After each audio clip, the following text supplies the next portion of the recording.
Le monde ne peut plus être gouverné sans l'Afrique.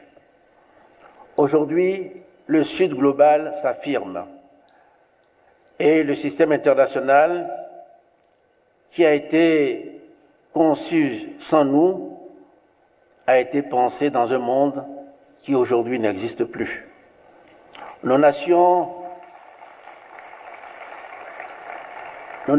étaient encore sous domination coloniale. Nos peuples n'avaient pas voix au chapitre.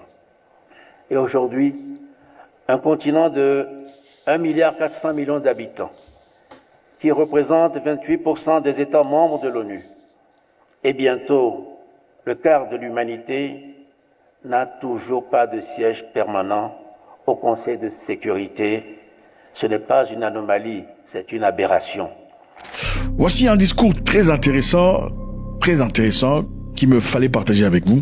Je pense qu'il sera essentiel de vous entendre parler à la fin de cette vidéo, ou peut-être même pendant que la vidéo se déroule. Faire une pause et écrire ce que vous pensez pour ne pas oublier. Suivons. Merci. Merci à vous tous. Madame Francia Elena Marquez Mina, vice-présidente de la République de Colombie.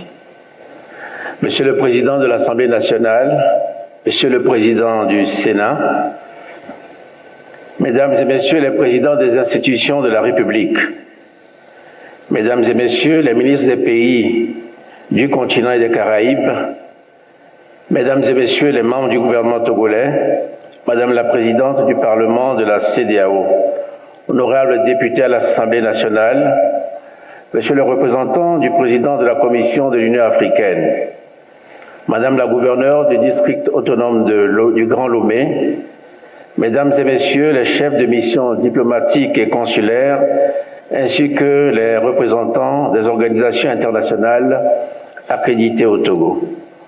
Vénérés chefs traditionnels, gardiens des us et coutumes, Mesdames et Messieurs les représentants des diasporas africaines et les personnes d'ascendance africaine, Mesdames et Messieurs les représentants des organisations de la société civile africaine et panafricaine, Mesdames et Messieurs les invités spéciaux et acteurs du monde intellectuel, culturel et scientifique, Mesdames et Messieurs les représentants du secteur privé, Mesdames et Messieurs les représentants des groupes cibles, Mesdames, Messieurs les représentants des médias nationaux et internationaux, distingués invités, Mesdames et Messieurs. Pendant des siècles, nos peuples ont été dispersés, réduits au silence, orphelins de leur propre voix dans le concert des nations. Pourtant, nos peuples ont résisté, ils ont créé, ils ont reconstruit le monde en portant l'Afrique dans leur mémoire, dans leur lutte, dans leurs arts. Près d'un siècle après le premier congrès panafricain, voici que l'Afrique et sa diaspora se retrouvent à nouveau, debout, réunis, conscientes de leur puissance et de leur unité. Ce 9e congrès arrive à un moment où l'Afrique n'est plus périphérique, elle n'est plus silencieuse, elle est jeune, elle est forte, elle est ouverte au monde et déterminée à ne plus être modélée par d'autres.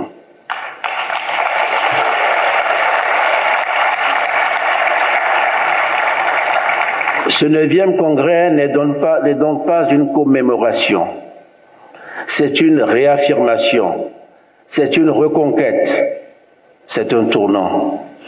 Car jamais depuis les indépendances, notre destin collectif n'a été autant entre nos mains.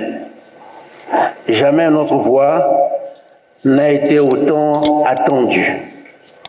Jamais nos choix n'ont eu autant de résonance dans le monde. Je vous souhaite donc à toutes et à tous la bienvenue à Lomé, un lieu d'ancrage, de mémoire et de projection. Un lieu où l'Afrique parle pour elle-même et décide d'elle-même pleinement. Pour ouvrir ce rendez-vous avec nous-mêmes et avec notre avenir, je voudrais partager avec vous 5 observations. Ma première observation, c'est que le renouveau panafricain est une nécessité stratégique. Car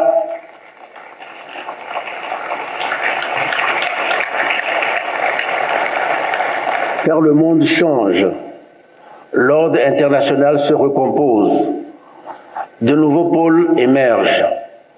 Dans ce moment de transformation, une réalité s'impose. Aucune nation africaine ne peut affronter seule l'ampleur des défis contemporains, ni l'injustice climatique, ni les crises sanitaires, ni les fractures technologiques, ni la compétition économique mondiale. Le panafricanisme n'est donc plus seulement une idée, c'est un impératif, c'est une stratégie de souveraineté. Il s'agit de décider pour nous-mêmes, sur la base d'une vision collective, réaliste et ambitieuse. Le panafricanisme que nous appelons ici n'est pas celui des slogans. C'est un panafricanisme pragmatique et exigeant. Un panafricanisme qui unit nos peuples, nos cultures, nos marchés, nos savoirs. Un panafricanisme capable d'agir dans un monde qui, lui, ne nous